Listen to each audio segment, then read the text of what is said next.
Hello and welcome to today's Teardown Sessions from Crowd Supply.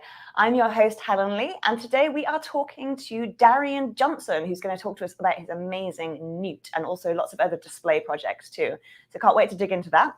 But before we go live to Darian, let me just tell you what we've got going on at Crowd Supply at the moment. We've got lots of new campaigns that I want to share with you.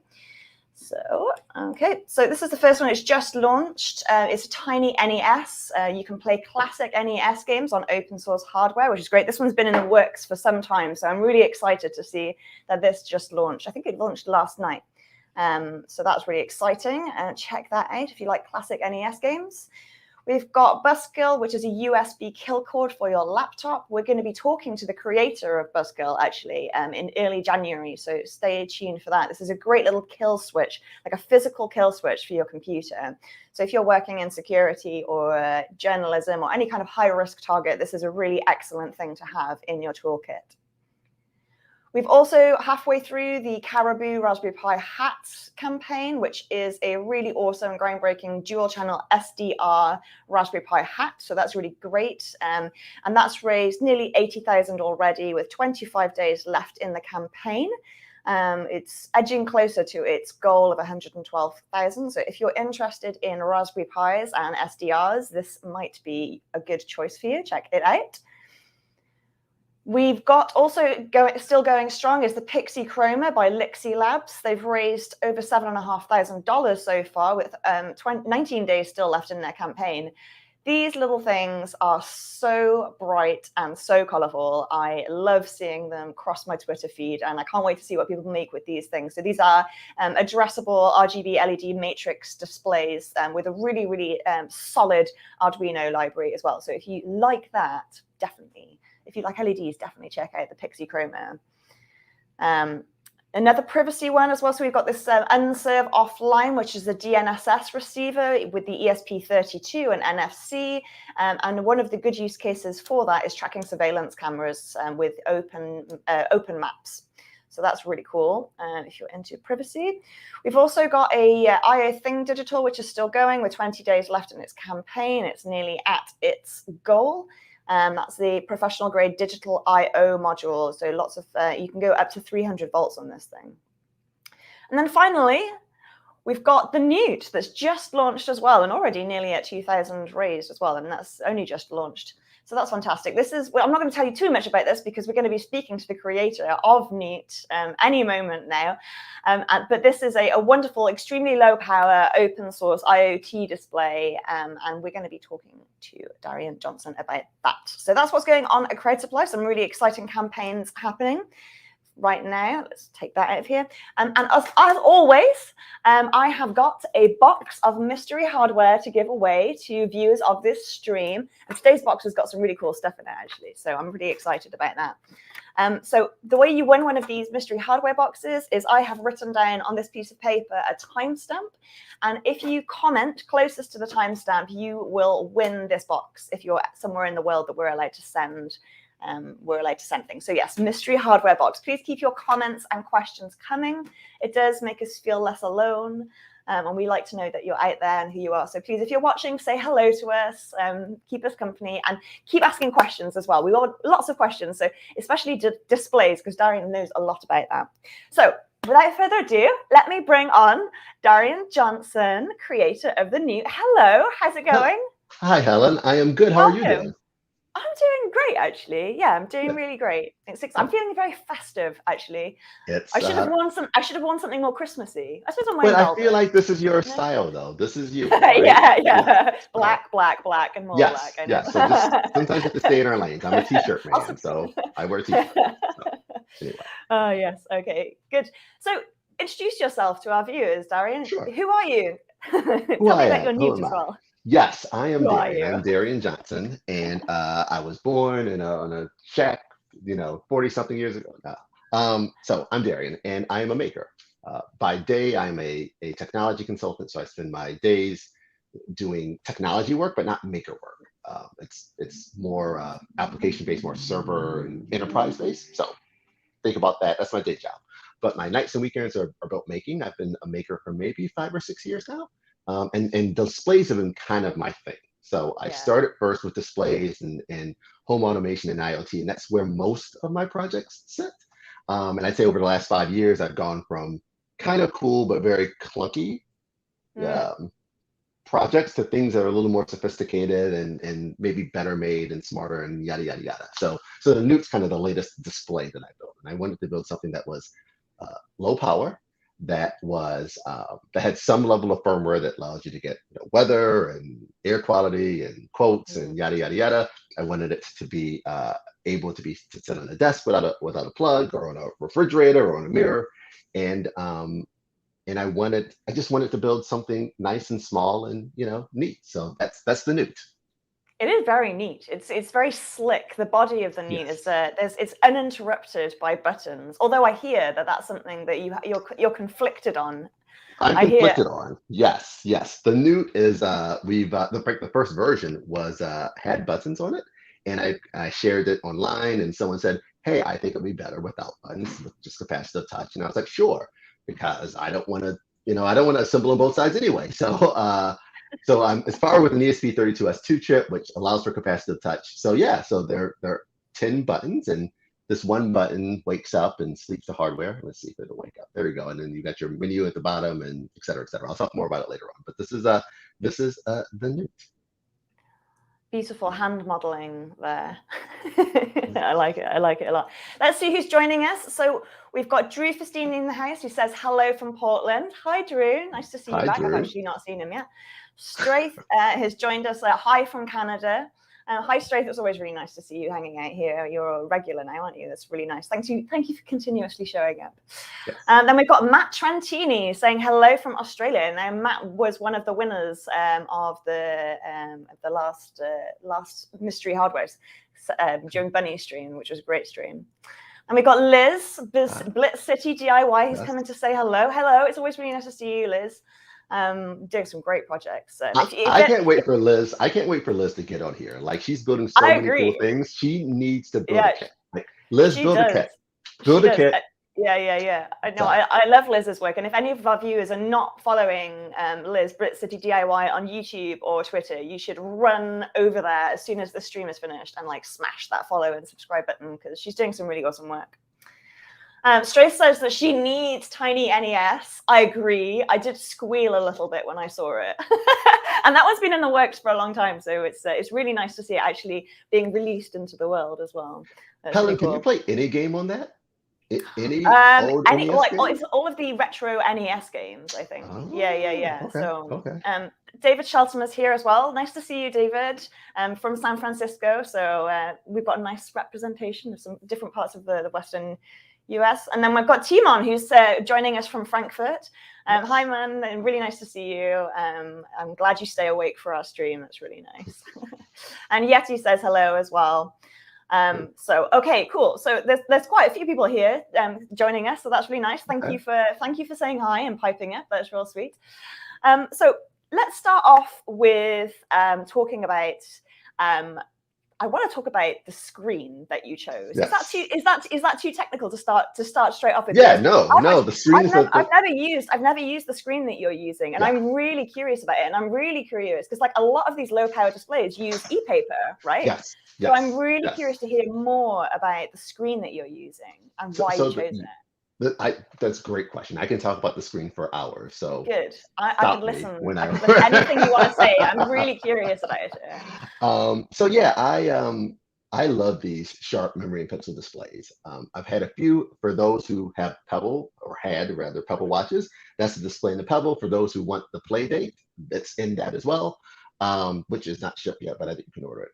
Anyway. It's a great low power device, but it's got the low power of an e-ink, and it's got the sharpness of a traditional OLED LCD. So I love everything about it. Same kind of power consumption as e-ink. The same kind of power consumption as maybe a little bit more. It's probably a little bit more than e-ink. So e-ink, you can actually remove all the power altogether. The Sharp display does require a low amount of current, probably. I have to go back and check my stats. I think it's so it's complicated because you actually need a booster to get it to 5 volts from 3 volts, so that throws the math off. But I would say it's low current, and it requires a 1 hertz refresh. So I need to send a refresh to the screen every second or so, but it's super duper low power.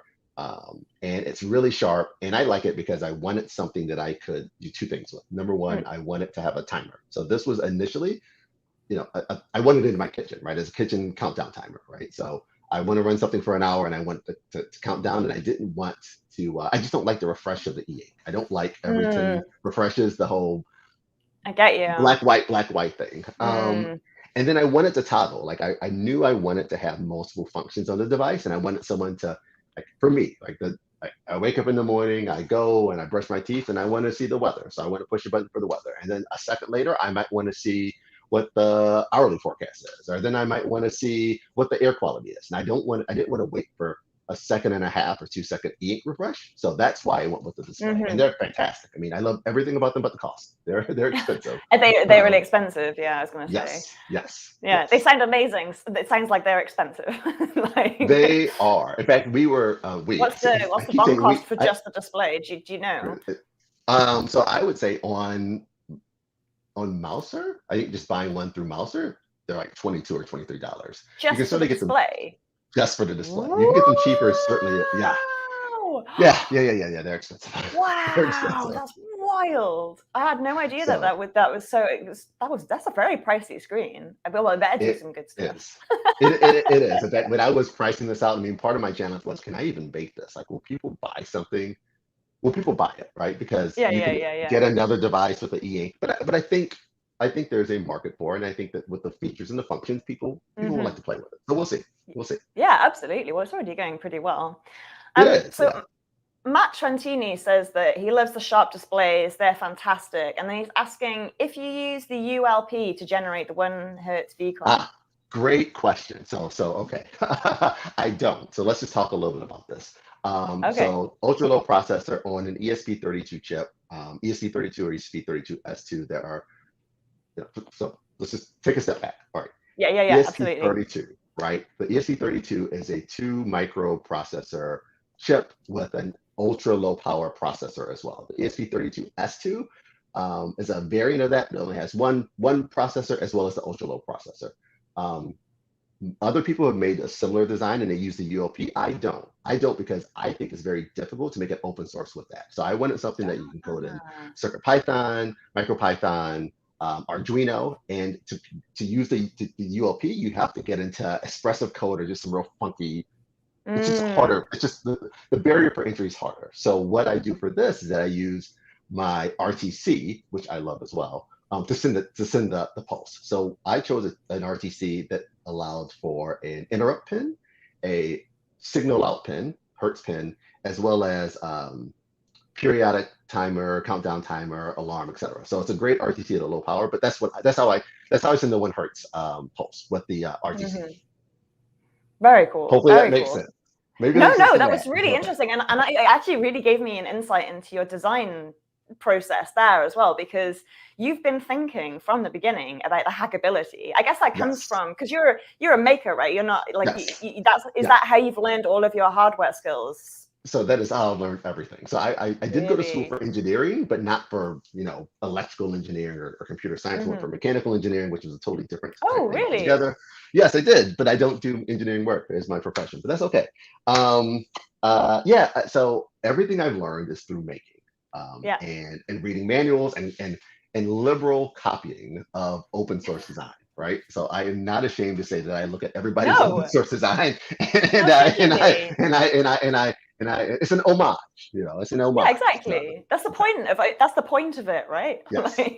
You're supposed to riff off of other people's designs and push forward the sum of human knowledge. Exactly. That's why we're into this. That's why we're into it, and that's one of the reasons I wanted to make this open source. Like I just felt like, I've gone into it in other talks, and I won't go into my whole story, but just making has been a big part of my own life the last 5 years. It's just changed the trajectory of where I am and who I am, and I just kind of wanted to, like, this is my love letter to the open source community. Like this is thank you to everyone for the last 6 years of making. So even if you don't want to make it, the stuff's going to be everything's open source. I've uploaded the files. I've uploaded the Eagle files. I will upload the firmware as soon as I get the last 2 bugs fixed. Make your own or buy one. There is actually, so the related question. So Straith has asked if you're planning on certifying it with OSHWA, if you're doing everything like this. Yeah. I am. Not yet. I haven't done it yet, but I plan to. I'm just waiting. I have 2 outstanding bugs in my firmware that I'm really trying to fix first. Then I want to post that online, and then I'll fill out the form for the Oh, that's really nice to know. That's really nice to know. And it's really interesting. So talk to me about CircuitPython and MicroPython and Arduino, like the compatibility of your device and how you made it like maximally compatible with those with the different languages. Great question. I specifically chose the ESP32S2 because I knew it was compatible. So I actually prefer the ESP32. It's a faster chip. I'm certainly more comfortable with it, and I do most of my coding in Arduino. So that's my go-to chip. But the ESP32S2 has USB built in, for lack of a better term. So it runs CircuitPython natively. So I knew that. So I just wanted to choose a chip that had just the maximum ability for people to use it. So my code's built in Arduino. My hope is to build a CircuitPython version and maybe a MicroPython version. But it's certainly available for anybody to develop one. That was really, really important to me. So it's the compatibility. That's why you chose that chip. And I'm sure I'm sure like we'll get Scott on the phone and be like, hi, let's get this. Yes, exactly. No, yeah. Like the community will pick it up and run with it. That's the thing. If you design it in a way that the community is able to latch onto it, then these things will happen. You know? Well, and the other thing is I tried to solve more problems with hardware than with software. So you wouldn't have to solve a software problem. So like the 1 hertz out refresh, that's a hardware solve versus a software solve, because I don't want someone having to solve for that part. It's just hard enough to get the display of the device and connect to the internet. I wanted to solve those other problems that way. So anyway, so like my battery sensor is just a high or a low when it gets to 3.4 volts. I just wanted to make it simple for people to use. Anyway. So I've got a couple of questions about this. So Liz has said, I'd love to dabble with getting CircuitPython on it. Little offer of help there immediately. And then also Matt Trentini said he's happy to help on the MicroPython side. So this is why our community is awesome, right? And I'll put the challenge out there. The only piece of, so there's example CircuitPython and MicroPython. Oh, your headphones have I think your headphones cut out. You're mute. Yeah. You've gone mute. Do you have a wired one you can plug in? I have a wired. Oh, look, I can hear you without them on as well. The only challenge is that we are like the RTC. So I use an RB3028 RTC, and that's one that's relatively new, and there's not a lot of examples for CircuitPython and MicroPython. So someone's got to go build a library. So if someone can go figure out how to build a library, then everything on the display will work. There'll be another example code. So that's that. All right, I'm gonna get a wired display headset. All right. Can you hear me okay, or is it off? I can hear you okay. It's a little bit choppy, but I don't know whether it's my headphones as well, because they've been playing. My headphones have also been playing up. I need new ones. But in the meantime, do you know what I'm going to do? Is while you switch your headphones, I'm going to share some of your work there. All right, so this one we have here. No, we're fine. We're good. We're good now. So I just turned off the earbuds altogether. So now. Okay, cool. So I can hear you pretty great. Earlier, Straith and Timon said it was a bit choppy, but generally there tends to be a little bit of latency. So hopefully, let us know in the comments if you have any trouble with the audio from now on. But I can hear you great now. So okay, then. So let's just go with this, and then if there's a problem, we will pause. Yeah, and change. Exactly. Oh, good. So Timon says it's much better now. So good. Yeah. All right. Awesome. So I have got a question here from. Did you finish your sentence? Sorry, we got a bit distracted by all of I was just saying, audio issues, right? No. I think I finished. If not, I will. If I didn't finish what I was saying, somebody tell me, and I can talk about it. Yeah. Okay, good. Well, actually, Matt's come up with some. Matt said that Pimoroni, who are like the British Adafruit, if you don't know them, they've got a breakout for that RTC with a Python example. So I looked at that. Yeah, you did. Okay. Yeah, I did. So that you're right. That is a good starting point. I just need to add some They don't expose. So let's go super duper deep for a second. So yeah, please. I love their breakout chip, but they don't expose all the pins, so they don't have examples of all the pins. So I just have to write some examples for the registers to do some of the stuff, which I can do as soon as I have time. So yeah, right. That precious resource. Yes, exactly. Okay, cool.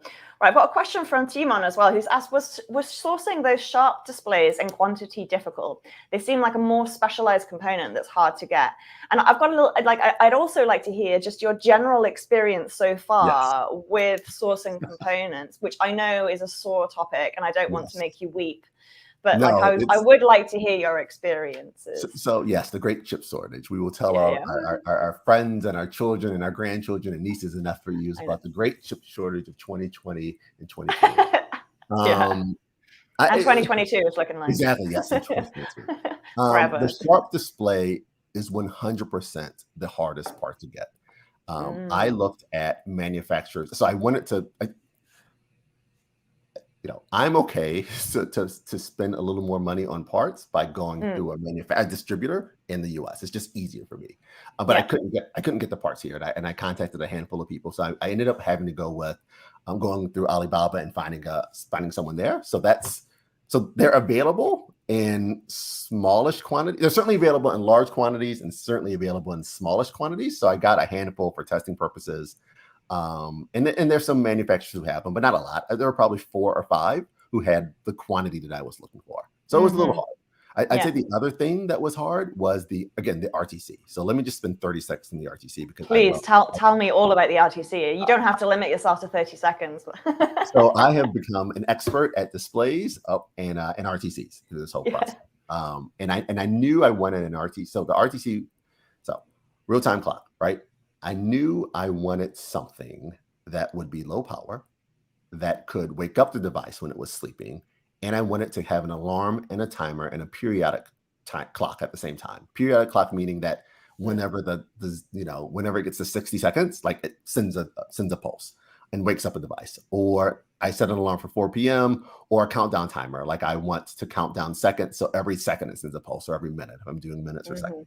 So I wanted all those at the same time. So lots of RTCs will do one or the other, but they won't do all 3 at the same time. So I wanted the ability to have all 3 alarms at the same time. That's number 1. And then number 2, I knew I wanted I needed a separate pin for the clock out, the Hertz out. So most RTCs will have the interrupt pin and the Hertz out pin on the same line. You can use one or the other. I needed both at the same time. One for the refresh, and then one for waking up the ESP32 when it's in deep sleep. So the ESP30, so the RB3028 was the chip that I used. Did some research on it, found it online. Fantastic RTC. It is a beast to solder, hand solder. It is. Oh yeah. It is a nightmare to hand solder, but that's the other piece. Why so? It's like this weird. I don't even know the name of the footprint, but it's a non-standard footprint. Let me just say it like that. So you can't. So it's just.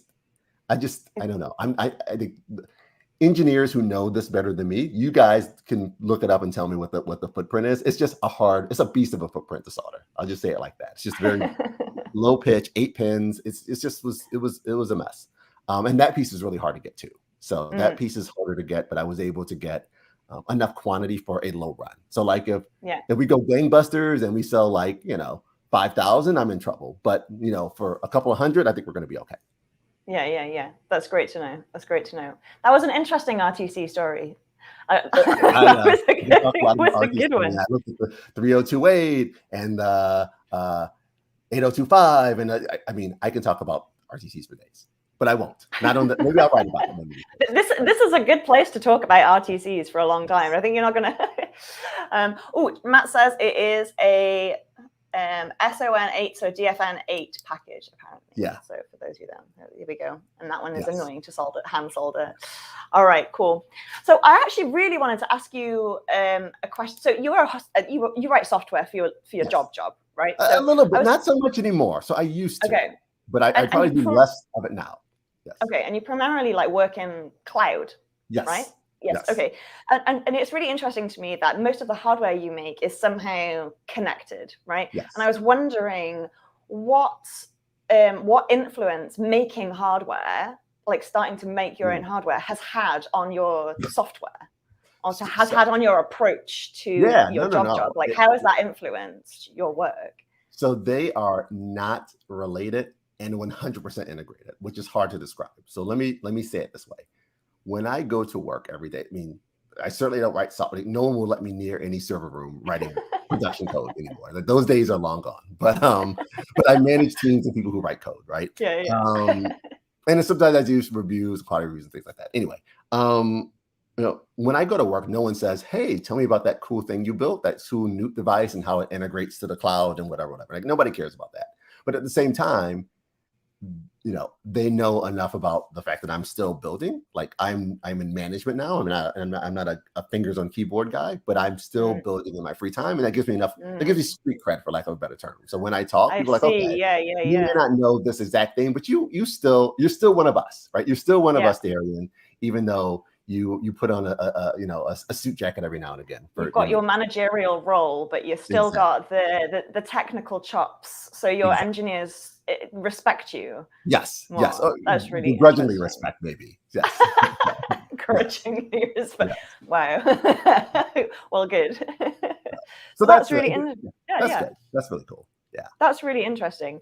So I wanted to talk to you a little bit about some of your there's lots of things I want to talk to you about, but let's stay on the component track for now. Yes. So I want to talk about designing for low power and what knowledge you can share with the community for when they want to optimize their designs for low power usage. So let me just start through the whole design process. So this started maybe a year ago, and to be fair, this started 5 years ago, but then started a year ago. So my first my first build was a display called the Mystic Mirror. It was a Raspberry Pi device that was super duper big, but I loved it. I'll go into it more later on if we have time. So that was my first display. And I've just evolved my thinking on displays over time, really wanting to get to something that was low power and could be used without a plug. So a lot of those same tenets I built day one have carried into this. When I started designing this, I just started with a breadboard. So just for getting to low power, I just wanted to get it to work. So I share this to say, like, guys, don't like you can start with a breadboard. Like, start. Oh, I love it. Hang on, let me just pin you. I'm gonna put look at that. I love it. Right? Like, I've got copper. What is that? Oh, are those your like electrodes, like for the touch made of copper? Oh, I like it. I love it. And then I've got a thing, and then the RTC's down there. So just start with less than perfect, and you will evolve it along the way. So my first sets of iterations were on this breadboard, and then I ultimately had to get to a PCP to test some of the low power. So I'd say I started with that first, multiple iterations. And then number two, what I did at least was I looked at a lot of other designs, and there were probably two or three that ring true. One is some of the stuff from Unexpected Maker, some of the stuff from Adafruit, their MagTag specifically. And then there is a maker, and I forget his name, but he posted something very similar on Hackaday, making a very similar design with the Sharp display, and I took a lot of inspiration from that. So number one, I looked at a lot of those designs, and then I looked at substitutions. So like Adafruit uses an AP2112 RTC, which runs at 65 quiescent current, I think, which is way too high for what I wanted. But I knew that would support an ESP32 chip. I knew some other things. So I then did a lookup and found a lower power chip, RTC, with the lower quiescent current. And then I just used that same logic throughout. Like, find a chip that will function, then find a low power, low quiescent current version of that chip, which always costs more, right? Always costs more, but I was willing to spend the money on it to get low power. I think the two other thoughts. One was enable pins. Enable pins are your friend. So almost every component on the device has an enable pin that is pulled low, and then I pull it high if I need to use it. And really, the amp and the speaker are the best example of that. And then finally, so this is just me not knowing any better. I just saw the Newt as a bit of a puzzle, and my goal was like get as much functionality as possible with as few components as possible. So like the RTC as an example, like I could get that same functionality and timing with a 555 chip, but if I choose an RTC with the Hertz out, I can get it there. Or instead of getting 4 different types of resistors, I can run them in series in parallel and get the same function. So it just became a bit of a like how few number of components can I get on the board and still build the board? And it's still way too many. It's like 49 components, 49 individual components, which is a beast to build by hand. It's hard to build by hand, but that's the whole design process. And I went through probably 3 or 4 iterations and got closer each time. And then this last version 10.2 is the version that actually where everything worked. Amazing. Really interesting design process. And correct me if I'm wrong, but this is your first hardware product, right? So you've made a bunch of projects, and I've seen a bunch of your projects, and I'd like to talk about those in a bit, because you've got some fantastic, especially, I'm a big Next Generation fan as well. It's the best show on television. So I really want to talk to you about your TNG computer, because it blew my mind when I saw that on Twitter. I was like, oh my goodness, this is the coolest thing ever, and how functional it was. Anyway, let's talk about that in a minute. But I wanted to talk to you about your like the fact that this is your first campaign. And I was wondering, like, you seem to approach things in quite a methodical manner, right? So I was curious to hear, like, why have you made a project? Like, what was your motivation? Was it about learning more about manufacturing? You know, like, what's your motivation to make a project like this? All of that. In fact, there's a couple of things. So number one, this is my first hardware product that I'm selling. There was another product that I partnered with a couple of other guys, and we may get there at some point, but we are not there today. And it just is taking us. It's a much more complex product. It's just really hard to build and manufacture. And I found kind of halfway through that, I was like, this sucks. Like, maybe I shouldn't have chosen this really hard thing day one. As cool as this thing is, like, this is really hard. Like, I would love to build something simple. Like, okay. So then once I said that, I was like, what simple thing can you build? It's like, well, you know what, DBJ, Darian, you know displays.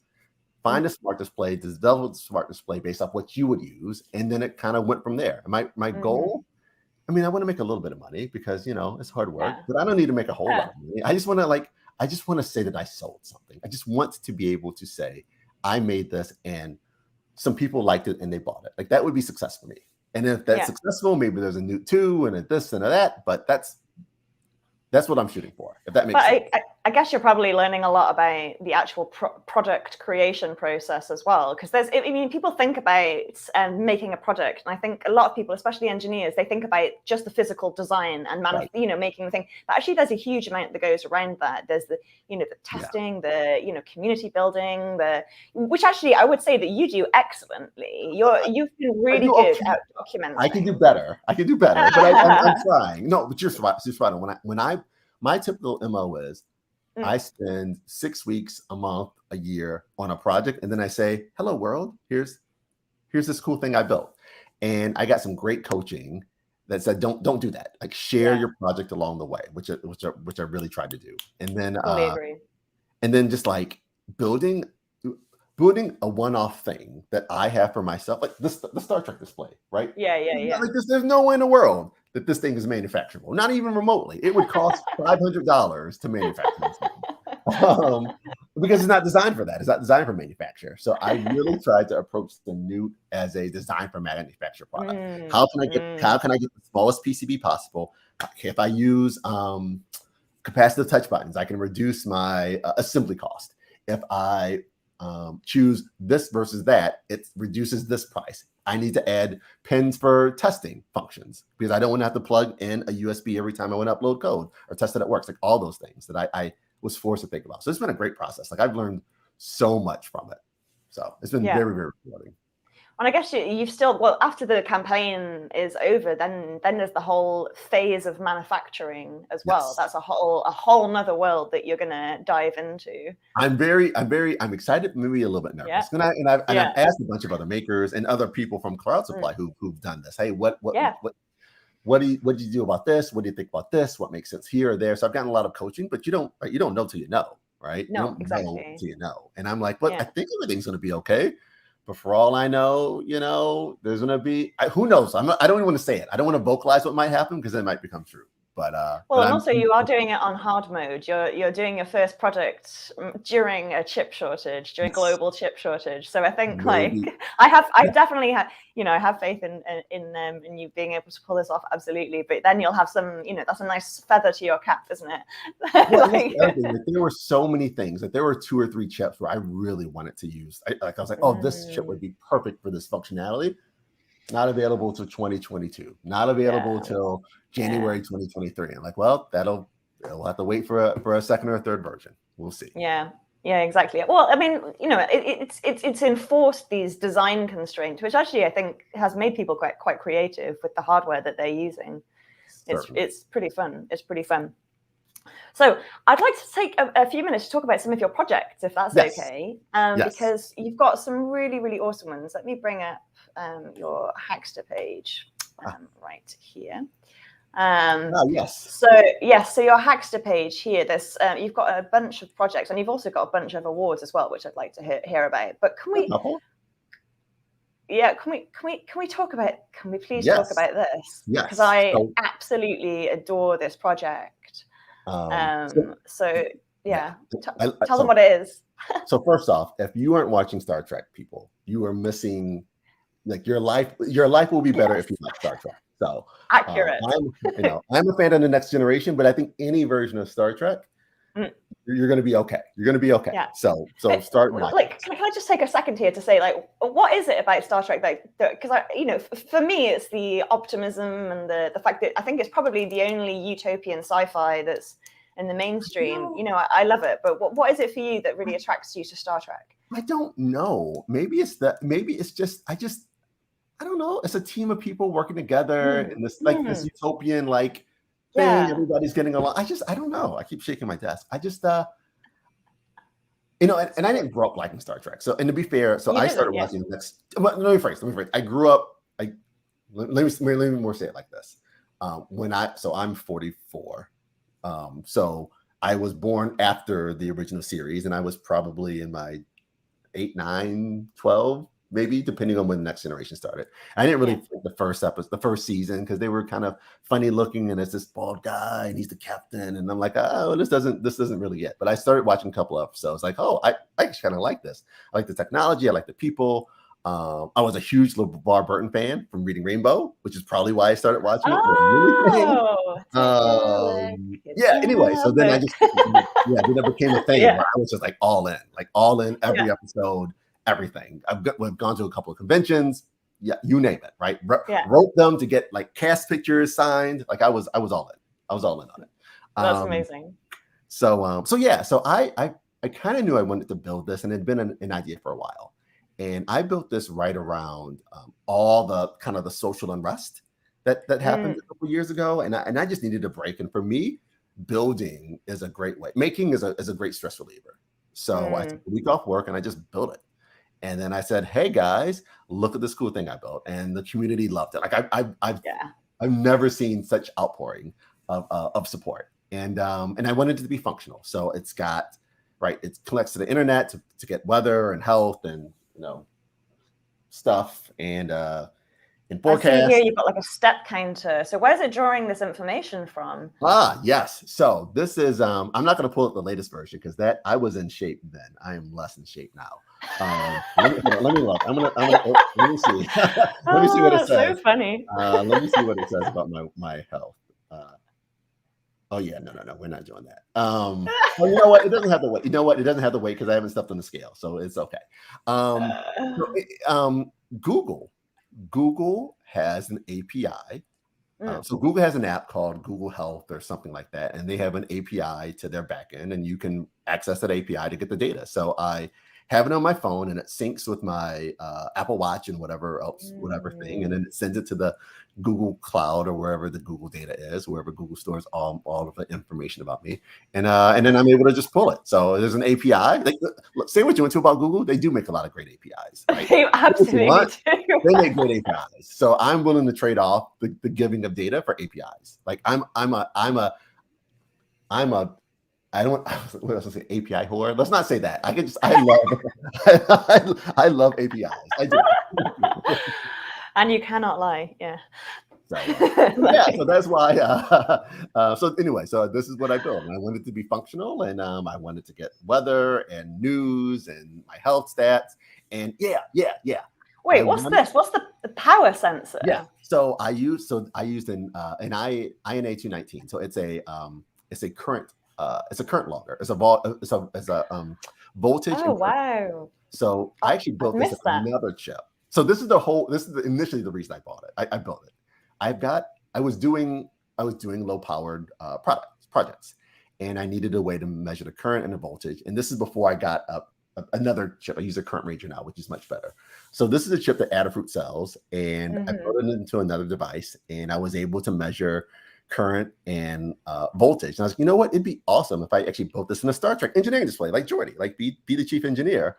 And that's where I started saying, well, what else could I get into it? So if you look at the back, I've got an input and an output with banana pins. So you would nice. plug you would plug your device in and out, and it would measure the current and the voltage. Oh, I think I lost an I. Oh, input. Oh, I thought that was a joke. Input. No, it was supposed to be INPUT. So I guess input. It's had a hard life. So anyway. Oh. So my goal, and I talked about this. I think I talked about it with Alex. Like, I would love to make I love Star Trek, and I love people who love Star Trek, but I hate Star Trek fanboys who tell me that I get the LCARS display wrong, or that I don't. The image. This isn't the right Federation image because it was incorporated 4 years later. Blah blah blah blah blah. I'm like, hey man, like, can we just celebrate the build? Absolutely. Anyway, so I want to make a Black Panther version. So my next build, because I feel like I like kind of the glyphs. I like the whole thought of kind of making that work. I just need time. I need time. And there's some really, really great technology in Wakanda. Exactly. Again, you know, yes. It's the most interesting. Well, as a nerd, I think it's like the most interesting world. I don't know what you call it, world, like area. I don't know. Like it's the best thing of the Marvel universe, in my opinion, is the technology in Wakanda is like, oh, so cool. I love it. Right. And I think for me as a maker who likes to kind of homage to other things, there's I could build something and maybe I get the lettering wrong or it looks a little different. No fanboys gonna say, I can't believe you got the Wakanda letter for Panther wrong. Nobody knows what it is, right? It's all like there's not enough history. There's been one movie. So like I've got free reign to build whatever I want. Exactly. If I have the time to do it. That's exciting. I'd be very much looking forward to this. I'd also really like to highlight, okay, so this is a project that you made, and I just want to scroll down and just show everybody like the extensive documentation that Darren's done for this. You've got all the things you can use, all the tools that you've used, you've got videos, you've got images, you've got like a description. There's even a Wrath of Khan. You know, like you've written this up extensively. You're like, this is something that's, you know, somebody could replicate this using 100%. your, you know, which is the point, I guess. But it's excellent. I mean, the worst thing about a project is seeing something and then somebody saying, and then you saying, well, how the heck do I build that? And they don't tell you. Like, tell me how to build it so I can build my own thing or steal from it or copy from it or whatever. So yeah, I'm a big fan of the documentation. So no, I agree. And it's something that really helps build community as well. Yes. So it's really, really nice to see. I think it's an underrated part of the activity. I think your documentation is excellent. I really enjoy it. Thank you very much. Right. I'll be the first to tell you, I'm not the best at the documentation, but I try hard. Yeah, and that's important. And that's important. You're just trying to share knowledge. Yes. So I've got a comment here from Leon who says, looks amazing. I think I maybe need to start watching Star Trek during the holidays. No, you need to start watching. Leon, my friend, you need to start watching Star Trek right now. Like, I agree.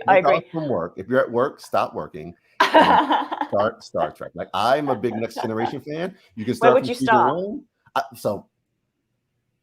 Oh man, this is a whole nother hour. Look, I like the Next Generation. You can start from season 1. I think they hit their stride in season 3. Like season 3. I fully agree. I was just about to say that. Season 3 is like where I would really start. Yeah. And then if you wanted to like go original movies, like I think the Wrath of Khan is the greatest. Yes, Veronicon is just it's a really great one. It's a great movie. So anyway, well, actually, when my husband and I were dating, we watched Star Trek: The Next Generation from the first episode to the last. Oh goodness. Yeah, so it was you know, you can always rewatch it as well. And the other reason I brought up this comment by Leon is because Leon, you won today's mystery hardware. Yay! So you are the winner of today's mystery hardware. Let's have a little look in what's inside. Obviously, we've got the Teardown 2019, but Teardown, if you don't know, Darian, Teardown's our festival. So we run a festival every year. Of course, you know, 2019 was the last. Yeah. It's really awesome. It's kind of SuperCon-esque, you know, that kind of Do size. people like show up? Do people go somewhere? Become the port to Oregon?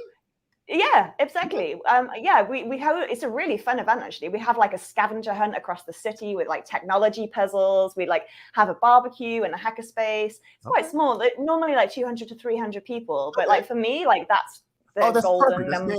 Yeah. Well, you'll have to come and speak about displays at the next one. It's a really fun event.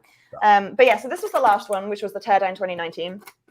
So we've obviously got the lunchbox as always. Let's see what we've got in the box today.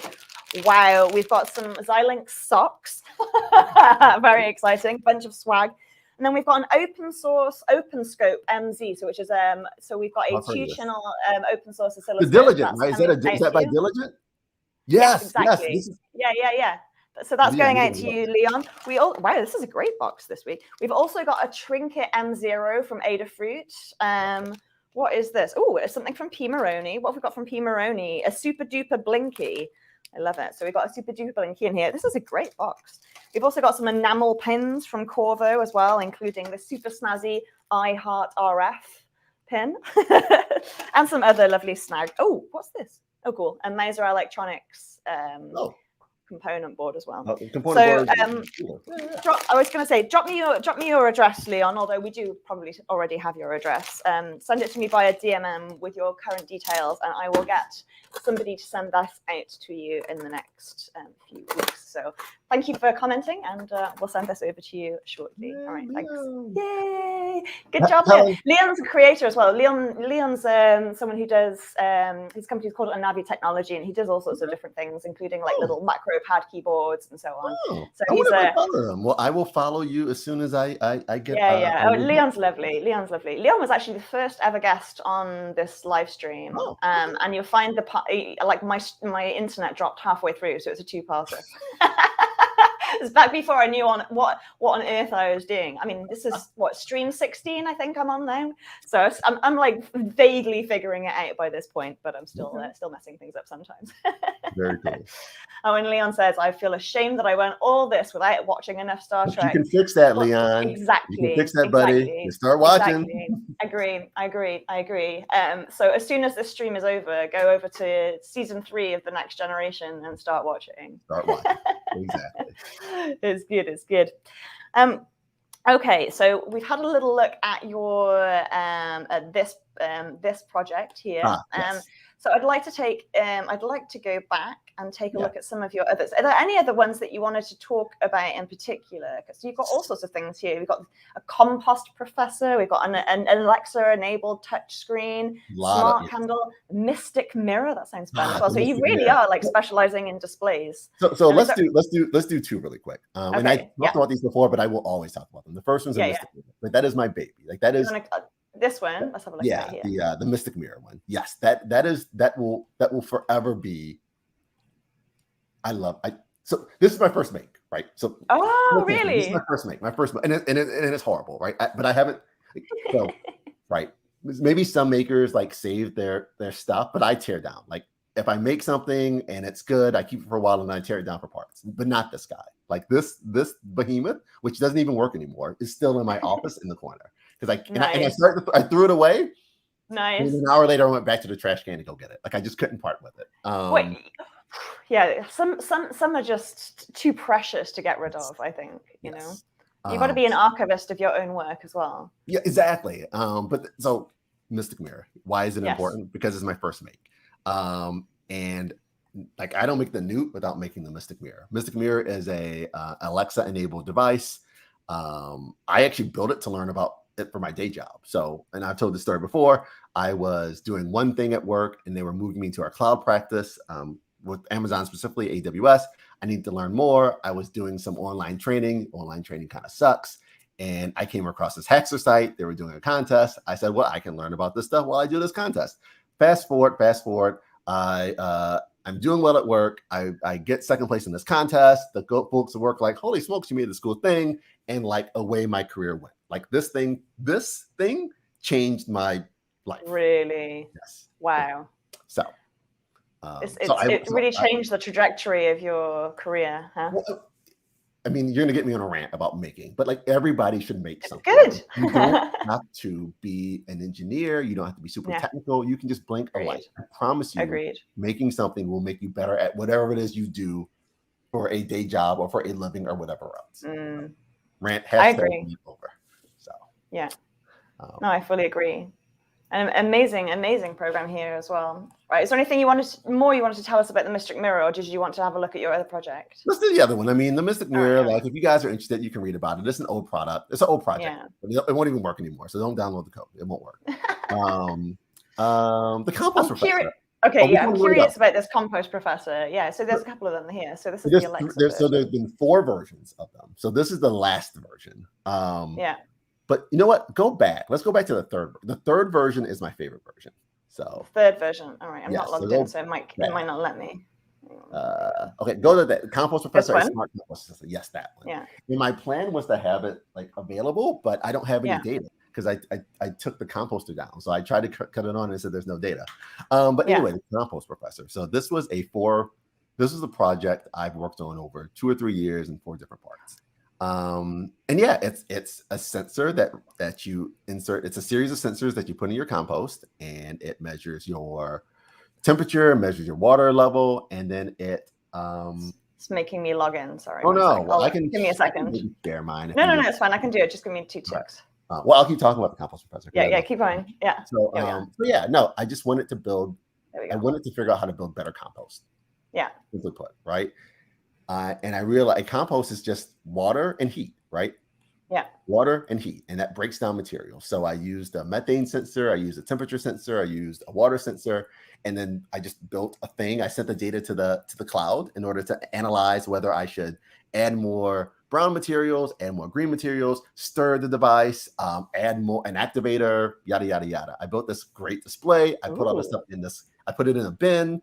And there's a servo that opens and closes vents if it needs more water. There's a water reservoir with a pump if I needed to add water if it was too dry. It was a complex build. Again, one that would cost thousands of dollars to make if I were to manufacture it. But I loved it. I loved everything about it. So anyway, fantastic.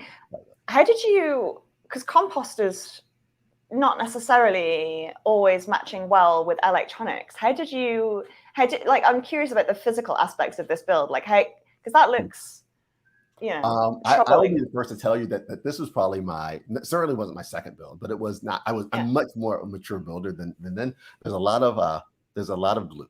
There's a lot of glue. There's a lot of hot glue gun action in here to insulate stuff. a lot of glue, and I tried to find components that were okay to interact with moisture and wet material. So the temperature sensors, one of it's got like encased in like a I don't know what these. I'm losing the term, but this can withstand like going in wet stuff. And whatever in full transparency, like that build probably wouldn't last a whole season. Like I think I used it for maybe 3 months, and then I just realized like at some point you learn how to make compost, and you're like, oh, I don't need the sensor. I just kind of know what I need to do. So I stopped using it in that regard, but I still love it. I love the Compost Professor.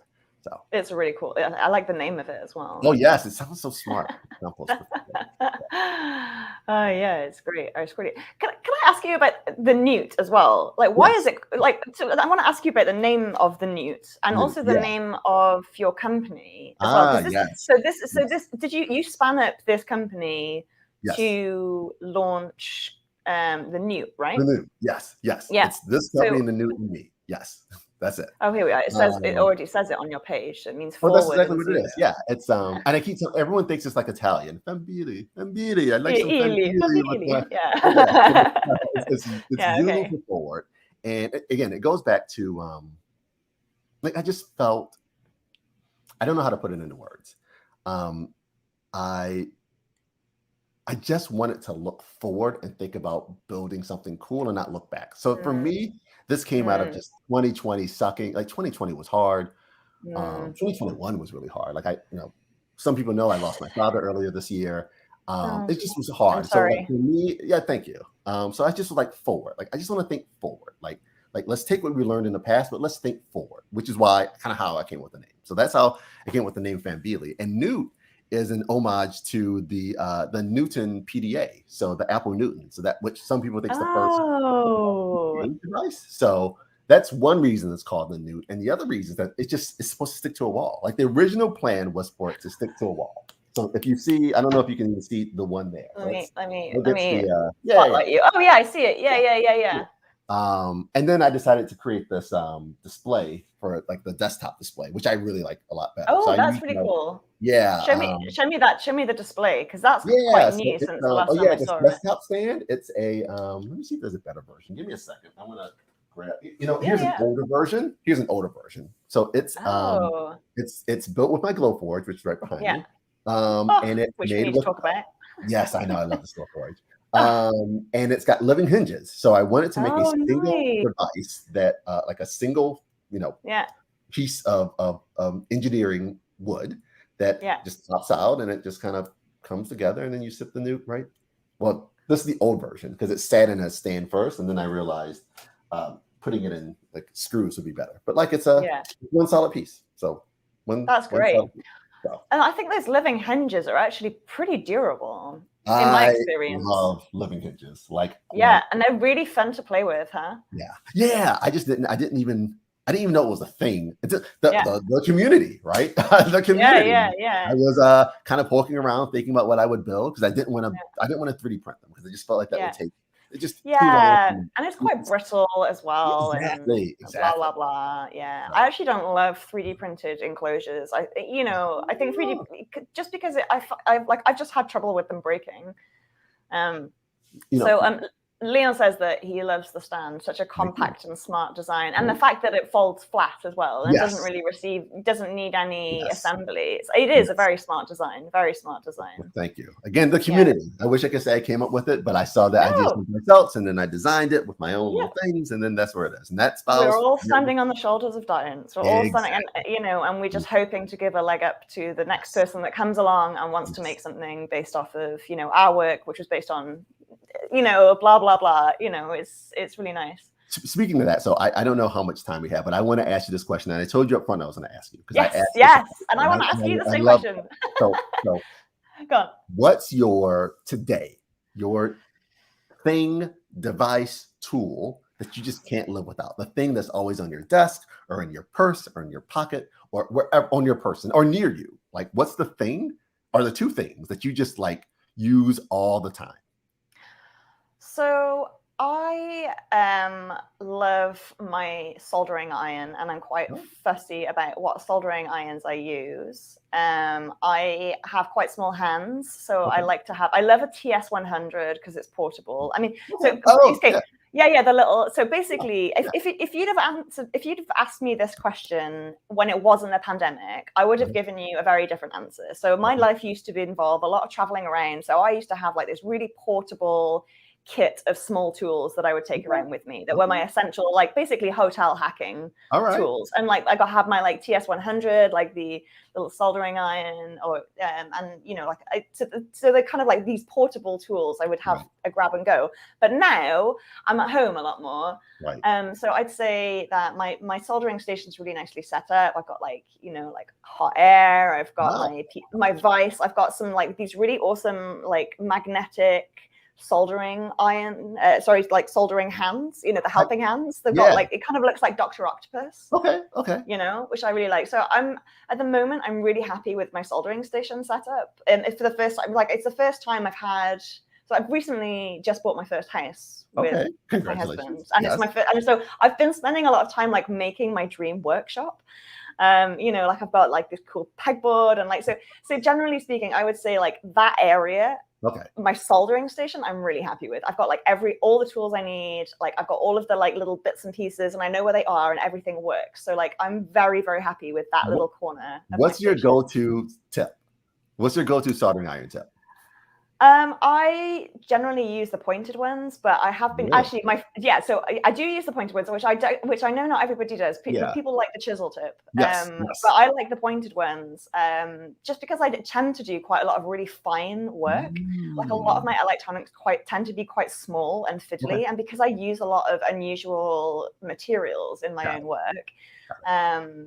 Oh, I'll tell you what, my favorite soldering iron that I've used the first time was like, I had this one that was like a really long one, that like this fat, and you use it to like desolder desolder a whole like bunch of screens. That was really fun. I felt like, like this some kind of like caveman with the largest soldering iron tip I've ever seen. It was like really big. That was really fun. But yeah. So I'm going to ask you more questions because I think I hope we can go a minute or two older. Yeah.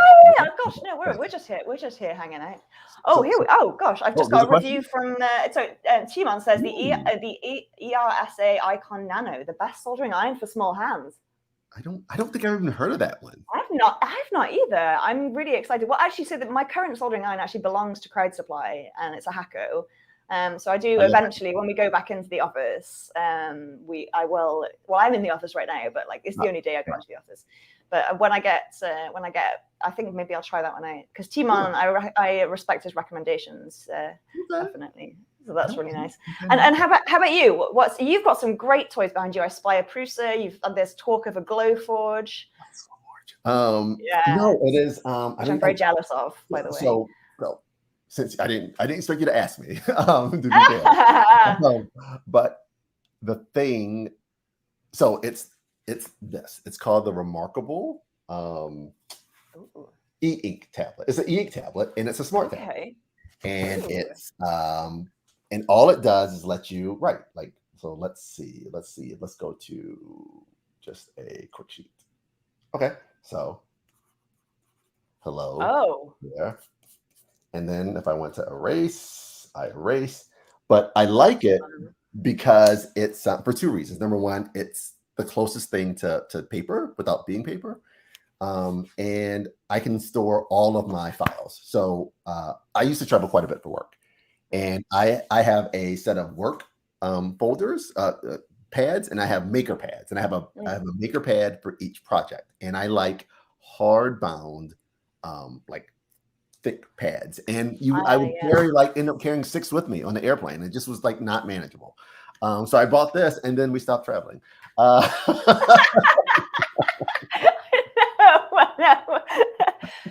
Just in time to not use it. How the heck do you solder? And like, so did you like solder in hotel rooms? How did you not like set off the smoke alarm? I carry a small solder, like a little fume extractor with me. Actually, Leon and Navi makes a really cute little Solm, which is about this big. This way though, so it's portrait. It's about this big. It's like a little fume extractor. But also, I've never had it set. I've never had it set off anything. And also, I mean, I guess like I've soldered a bit in hotel rooms, but normally when I'm going places, I'll go and take my setup. I'll go to a hackerspace, or I'll go to somebody's house or something. And which, of course, it's like I'll take it to the conference. But no, I've soldered plenty in hotel rooms, and I've never had an issue with it setting off any kind of alarm. Okay. So yeah, I mean, so far, maybe I've just stayed in like really old hotels with like really bad systems for. I don't know. Yeah, for sure. So you used to travel quite a lot for work. Do you go to any of the maker events? So I didn't, and it's a weird thing. So I would say that I started making slowly. I was online, and I'm still kind of figuring out like how. I mean, let's be a little. I'm all about being transparent. Like, I mean, I feel like I'm not I'm not the oldest guy, but I'm not necessarily the youngest guy either. So I was like, I don't know if I really fit in. Like I've got 4 kids and I've got a mortgage and a car and a payment. And I don't know if I fit in with the maker crowd so much. But I've come to learn that the maker community is diverse and expansive, and everyone is welcome. But at the time, early on, I wasn't so sure about that. So I was like, I'll just be an online maker and I'll do some online things. And then when I was ready to start doing stuff, everything started getting shut down. So there's one. I mean, I don't know. We'll see what happens with Omicron, but the open source hardware summit is happening in New York City in March, I think. So if someone's got the actual dates, do pipe up and I'll in the comments and I'll put it up there. But I think I'm going to go. Are you thinking about going to that one? I don't know yet. So my wife and I were talking, and I was like, we should just make it like a family trip. No one from the family wants to come. I was going to say, are they interested? No, not at all. Maybe my oldest daughter. Maybe we could convince her. She's doing some coding now a little bit. Nice. But I figured we could go as a family and we could do some things in the day or at night, and then I could go through the day, and it would be just a good trip, but I could kind of go off and do my thing there. So that's what we talked about. Yeah. But we haven't done that yet. So we'll see. Yeah. Well, keep us updated. It'd be really cool. But if not, you should come to Teardown. Oh, I'm 100% coming. Yeah. Well, we normally do it in June. Is that normal? But I think we're probably going to do it in September this year. But we're not decided yet. We're gonna make a decision in the new year, and you'll be the first. You all will be the first to know, I'm sure. I'll announce it on this. But it's going to be fun, because it was we had it all planned for the last one. I think the Teardown 2020 was supposed to be apocalypse themed. Oh, okay. So which we're not doing that anymore. We've thrown away the apocalypse themed because we were like, nobody needs an apocalypse themed event when we've just had our own little apocalypse. Exactly. Nobody wants that. So we're doing Art Deco is the theme of the next one. Ooh, so kind of the Roaring 20s kind of.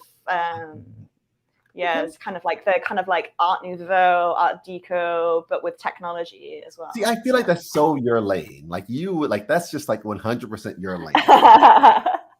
It wasn't my suggestion, but I was very happy with it. I did eat that up. I was like, yes, I approve of an Art Deco theme much more than I do of the idea of an apocalypse. I'm like, I've had enough apocalypse in my life, frankly, at this point. None of us need that. Yeah. So are you having fun running a campaign? How's it been for you? You stressed? You having a good time? So I get a little stressed. And I'd say I get stressed when I feel like I'm not serving, when I'm not, let me say it like this. I want this to be fun. I have a day job that causes enough stress. I don't need to introduce more stress on purpose. So I it's been fun, but I do, every once in a while, I'm like, oh, I should spend some more time working on this particular component, or this software is not exactly the way I want it to. And then I just remind myself that hey, it's open source, and there's a community of people that will take your crappy code and make it better. Accept it. It's true. It's true. You'll make everything better. Just put it out there. So that helps. But I'm a little, I'm nervous about campaign. I want to, nobody wants to fail, right? Nobody wants to be everybody's successable except Darian and his Newt. Oh, so no. Of course you're going to be successful. I have ultimate. You've already done really well so far. We're already on. You've only been launched for 10 minutes, and we're over 2K, I believe. We're 33. So it's good. You're on $2,100 so far and you've not even been launched for a day, right? Exactly. So that's good. So we'll see. I think everybody and you've been doing the live stream rounds. Yeah, exactly. Yeah. Oh, here we are. We've got a date. Here we are. April 22nd for the Open Hardware Summit. It is, Okay. So if anybody's considering, I'm definitely going to go. Drew, I'm sure will go as well. I don't know. But Omicron, New York. I don't know. Yeah, and it's quite an expensive trip to take the whole family as well, because New York's really, New York's not cheap, is it? No. So we'll see. You can bring the family to Portland, and you can all go hiking and lots of great family activities. That's their thing. They hike, so they will go on hikes while I work on my maker stuff during the weekends. That's how we spend. Oh, really? That's nice. So also Teardown will be perfect because like Oregon's amazing hiking country. So like, do I need to bring something? Do I need my own like awesome traveler kit of like my like soldering iron? Like I don't even like now I got to do all this research. I got to start saving up money to go buy some tools. Yeah. Oh, apparently, so the Open Hardware Summer is a hybrid event. Leon says he thinks it is, but it definitely actually is. There's a lot of online stuff going. And then Drew says that they're currently inviting talk proposals from individuals and groups. So submissions are due. I'd love to hear a talk about, I don't know if you like giving talks or not, but it'd be really interesting to hear you talk for an hour about displays. Maybe. We'll see. Maybe. Okay. Yeah. Again, well, yeah, so, right. All right. I want to live a stress-free life. That feels like yeah. That's you know, I really admire that approach. It's true. These things should be fun. They they should be a learning experience. And you know, I'm very guilty of getting too much in my own head sometimes and forgetting the reason that I do this is because I really like making stuff. Right. Well, it's hard. Like it's hard for all of us. We want something to be great and perfect. We want to share it with the world, and there's a nit that we see or a thing we don't like. But it should be fun. Yeah, for sure. All right, man. Somehow it is improbably. We've been talking for an hour and 10 minutes already, and it's been really, really wonderful to get to know you because we've spoken once before. We know each other from the internet. So you know what? Let's just do this. Let's just for those who don't know about Helen and how awesome she is. So I build the Star Trek thing, and I've done some maker stuff, but not a lot, and it catches like wildfire. And she pings me, and certainly I know who she is because I follow her and I know about her builds. She's like, hey, I love that. Happy to talk if you want to talk about stuff. I'm like, hell yeah, I want to talk about stuff. I've not really talked to any makers before. So really? So Helen, you know, we set up a call, we talked for maybe an hour while you were still in Germany at the time, actually. I was, but it was just great. Like it just gave me a lot of stuff to think about. And I will always be appreciative of that for you. So thank you very much. I love, you know, I do that to quite a lot of people. I love to share my knowledge, you know, especially because like you, I came up through the community. Like I didn't come into, like I learned to solder in a hackerspace and like, you know, everything I know about technology, I've known from the community. So I do like to share what I know when I know it, you know, so it's important to me and it's like part of the ethos of why I enjoy this community. But yeah, you've made me blush a little bit. So thank you for your kind words. I'm glad it was useful to you. No, certainly. It gave me just a lot to think about. And I think that was part of the reason I decided to build. Let's just go all in with the community. Like the community's not like, look, there's some buttholes in our community. There are. In every community there is, but there are more in society. In society, right? But there's more good people than bad people. And yes, will there be some people who tear down your build and your code and whatever? Yes, but there will be plenty of people who will uplift it and everything else. Again, that's a whole nother rant about like, be nice to people. Everybody, we're all just be nice. Be nice. You can tell we're Trekkies. Exactly. You can tell. Yeah, right. I agree. There we go. Yes. But it was really, really nice to actually talk to you in more depth and also learn about your design process as well. I've definitely learned a lot.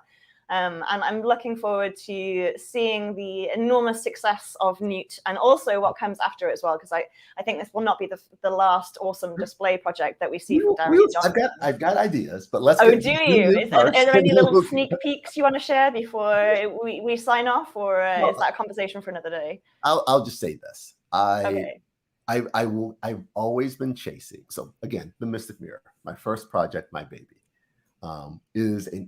it is an unfinished build. Like it can be better. It can be thinner. It can be faster. It can run without batteries. It can be better connected to the internet. It can be better connected to smart home devices, like to every smart home system out there, commercial or homemade. Like it can just be better. And one day I will find time and I will build a better version, but not today. Not today. Well, you just got to ship it at a certain point. You just gotta stick with the version. You gotta ship it, and like, you know, it will not be perfect, but like perfect is absolutely the enemy of good, and definitely the enemy of ever finishing something. Yes, you know? They're really awesome. Lots of comments and lots of love for your work in the comments as well. So thank you everybody for keeping us company while we chat. Drew says that the Open Hardware Summit call for proposal closes tonight. There's also, they'll be broadcasting live, and they still have a Discord as well. Oh, so very good. So I will certainly do that then. Yeah. And I'll probably do something as well. I should submit a talk. I think about what I want to talk about. Oh, there's so much you can talk about. Like yes. Many thanks. So thanks. Liz says great stream and congrats on the launch. So much, and then we've got Matt as well saying thanks to both of you for a super interesting chat. I can't wait to get my hands on the news. Thank you so much, Matt. Thank you very much. Yeah, really great. And also, Straith said a wonderful interview is one of my favorites so far. I don't know you, Straith. Straith? Oh, Straith's awesome. Straith is a Canadian hacker, and I'm not sure where she lives actually in Canada, but I know that. But she does somewhere with good healthcare anyway. But she's involved in Great Scott Gadgets. Yeah. Yes. Oh, that's okay. I know. Okay. Yeah. Straight's awesome. Yeah. Yes. It was really nice, and then Leon's signing off as well, saying thanks. Such an interesting discussion and positive vibes. I know. I felt this was a really nice positive stream. I think good. It's all good. Like we should be having fun. It's Friday. Let's have fun. Exactly. It's Friday, and it's the holiday seasons as well. Exactly, and I don't often get to talk about Star Trek on. I've never talked about Star Trek on my stream before, so it was really fun to talk about TNG. Yes, we could talk about all of them. Well, not all of them. Exactly. Again, another kind of yeah. But it was really fun to hang out with you, and I'm sure we'll have you back on the stream again soon. It was really great to hear your thoughts on displays and on your design process. And so thank you so much. Thank you so much for joining us. Thank you so much for joining us, and we'll see you. Thanks everybody else for joining us as well. It's kind of Christmassy time, I guess. So there's not a stream next week. There's a few streams lined up for January, and there may be one in the weird, the dead man zone of like between Christmas and New Year. There may well be a stream then, but it's all kind of up in the air anyway. Just watch our Twitter for updates over Sunday, information in the newsletter as well. Oh no, we didn't announce the precursor giveaway winner. I'll do that on. Yes, we gave away a precursor. Yes, and you know why we didn't announce the precursor giveaway is because I haven't picked it. I haven't picked the winner yet because I had to set up all my lights this morning and I didn't get enough time to to randomize the result, and pick the results of the winner. So I will make sure that we send that out on the mailing list and on Twitter later. So thank you for reminding me that I need to do that today, young KO kid. All right. All right, well, I'll speak soon. And I was really freaking awesome to talk to you. It was really fun to hang out and have a really good nerding session. Have a wonderful day the rest of your Friday. I hope it's filled with joy, and have a fantastic Christmas time as well if you celebrate that thing. Yeah, all right. Good night.